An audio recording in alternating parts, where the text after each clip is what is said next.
Chapter 16 Fulfillment of the Freedom Struggle. Although India became independent, the struggle for freedom was not yet over. There were many princely states in India. The princely states had the right to either merge with India or remain independent. Therefore, the Congress dream of an undivided India was still incomplete. The princely states being independent, India was going to be fragmented into many parts. The Portuguese and the French powers had not relinquished their hold over some territories in India.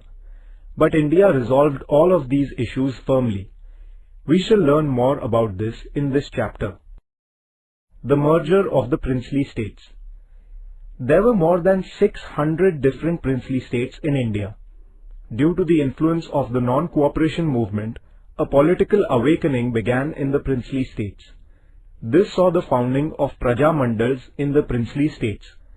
Praja Mandals were people's organizations that worked in the interests of the people in the princely states and for securing political rights for them. In 1927, all these Praja Mandals came together to form an All India States People's Conference. This gave an impetus to the movement in the princely states. After India became independent, the then Home Minister of India, Sardar Vallabhbhai Patel, with his great statesmanship, resolved the issue of the merger of the princely states. He took the rulers of the princely states into confidence and prepared an instrument of accession acceptable to all. The rulers of the princely states were thereby assured that a contract with the government of India would be made according to which only the subjects of foreign relations, transport and communication and defense would be handed over to the government of India. All other subjects would remain with the princely states. Sardar Patel convinced the princes how it was in their interest to merge with India. The princes responded well to this appeal. All the princely states except Junagadh, Hyderabad and Kashmir merged with India. Taking a firm stand, Sardar Patel resolved the issue of the merger of these three princely states. The merger of Junagadh. Junagadh was a princely state in Saurashtra. The people there wanted to merge with India. The Nawab of Junagadh, however, was thinking of getting merged with Pakistan. The people strongly protested against his decision. The Nawab then left for Pakistan. After that, Junagadh merged with India in February 1948. The struggle for the liberation of Hyderabad. Hyderabad was the largest princely state in India. It consisted of Telugu, Kannada and Marathi-speaking regions. This state was under the autocratic rule of the Nizam. The people there had no civil and political rights. In order to secure their rights, the people formed regional organizations such as the Andhra Parishad in the Telangana region, Maharashtra Parishad in the Marathwada region, and the Kannada Parishad in the Karnataka region. Swami Ramanand Tirth formed the Hyderabad State Congress in 1938. Narayan Reddy and Siraj-ul-Hassan Tirmizi were associated with him. The Nizam banned this organization. A struggle ensued in order to get the Hyderabad State Congress recognized and to secure democratic rights. It was led by Swami Ramanand Tirth. The Hyderabad State Congress passed a resolution in July 1947 for the merger of Hyderabad state with India. The Nizam, however, took an anti-India stand and started machinations to get Hyderabad merged with Pakistan. With a view to rejecting people's demand for merger with India, Qasim Razvi founded an organization called Razakar with the backing of the Nizam. Qasim Razvi and his followers committed atrocities not only against Hindus but also against the Muslims who supported the democratic movement. This inflamed the public opinion everywhere. The government of India tried to negotiate patiently with the Nizam, but he refused to respond. At last, the Indian government started the police action on 13 September 1948. At last, the Nizam surrendered on 17 September 1948. Hyderabad was merged with India. The struggle of the people in the princely state was successful. The contribution of Marathwada in the struggle for the liberation of Hyderabad.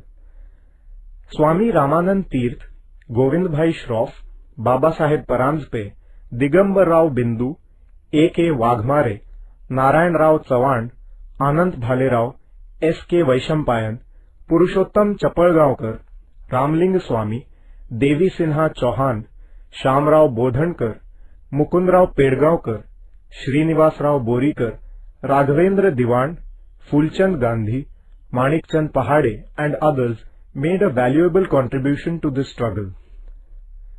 The women who took an active part in the struggle for the liberation of Hyderabad were Ashatai Waghmare, Dagdabai Shelke, Karunaben Chaudhary, Pankunwar Kotecha, Geetabai Charthankar, Sushilabai Diwan, Kaveribai Bodhankar and others.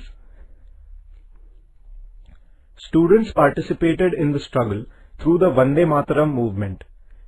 In this historic struggle, Ved Prakash, Shyamlal, Govind Pansare, Bahirji Shinde, Sridhar Vartak, Janardhan Mama and others embraced martyrdom. Their sacrifice has been a source of inspiration to all Indians. Thus we see that the leaders and the people in Marathwada had a lion's share in the struggle for the liberation of Hyderabad. Marathwada Mukti Din is celebrated on 17 September in Marathwada to commemorate the struggle for the liberation of Hyderabad.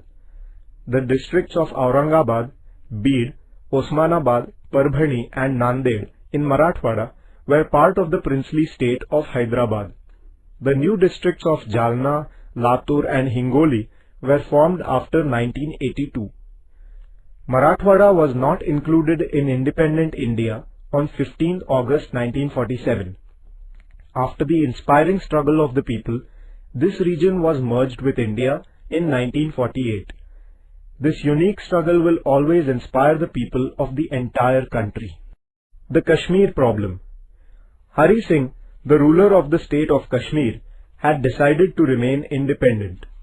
Pakistan had intended to secure the merger of Kashmir with Pakistan. For this purpose, Pakistan began to put pressure on Hari Singh.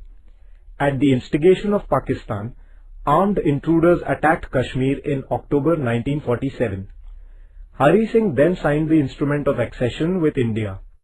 After Kashmir had thus merged with India, the Indian army was sent for the defense of Kashmir.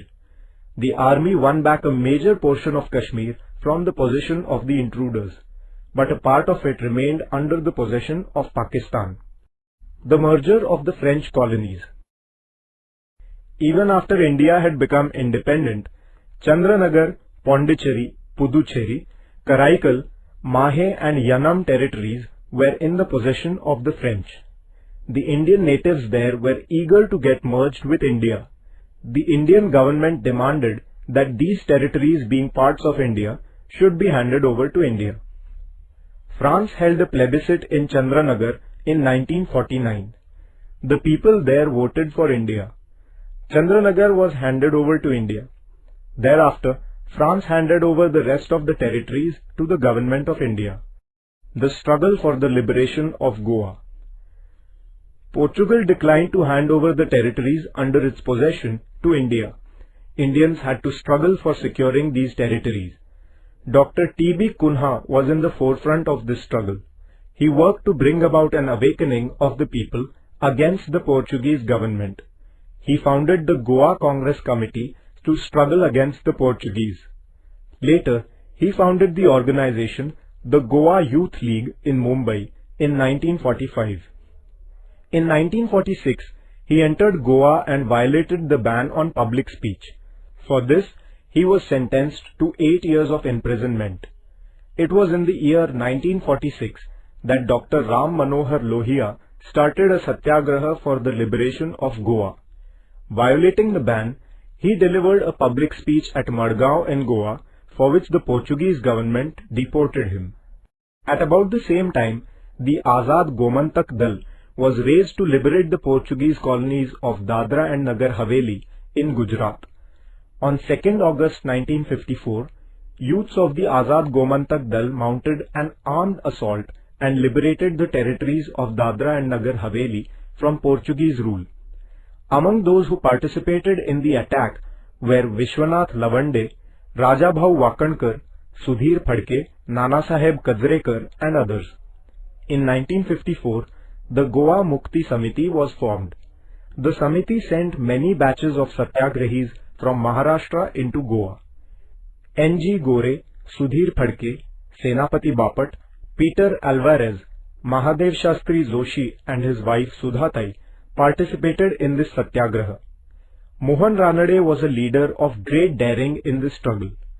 The Portuguese rulers subjected the satyagrahis to unlimited tyranny and atrocities. Some of them became martyrs to the Portuguese tyranny. This infuriated the public opinion in India. The liberation struggle in Goa intensified further. The Indian government was patiently holding negotiations with the Portuguese government, but they did not respond. At last, the Indian government unwillingly took the decision of using military force. In December 1961, the Indian army entered into Goa. Very soon, the Portuguese army surrendered. On 19 December 1961, Goa was liberated from Portuguese dominion. Imperialism was completely rooted out from Indian soil. India's freedom struggle was truly fulfilled. After independence, facing many difficult problems such as poverty, unemployment, illiteracy and inequality, India marched towards development. In all walks of life, progress received a momentum. India became a great democratic nation in the world. Today, in the 21st century, India is marching towards becoming one of the superpowers in the world.